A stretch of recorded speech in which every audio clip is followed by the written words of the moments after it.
mi moramo da nastavimo, da razmišljamo kako i na koji način da nam se takve stvari u budućnosti ne ponove, iako za to nikada nećete imati dovoljno garantija, kao što znate, niti je moguće da ih neko pruži. Na dan kada se desio masakr u osnovnoj školi Vladislav Ribnikar, sećate se da sam na konferenciji za novinare rekao da se plašim copycat sindroma. Ne zato što sam pametan, već zato što sam to mogao da pročitam. Jesi i dalje plašite? Nažalost, to nam se dogodilo dan kasnije. Sad imam takve traume da se plašim svakog dana, ali mislim da je to, bez obzira na broj psihopata koji postoje u svakom društvu.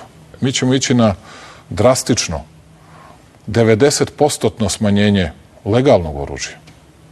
Pre svega kratkih cevi. To se ne tiče lovaca, to je drugačija priča. Sportskih, ne. To se tiče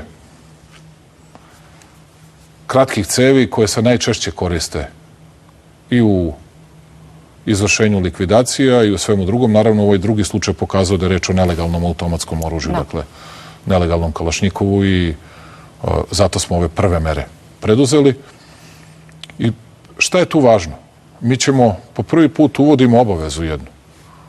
Lepo što neko misli da ti imaš pravo da imaš dozvolu. Čak i ako ostane samo 50.000 ljudi sa dozvolom.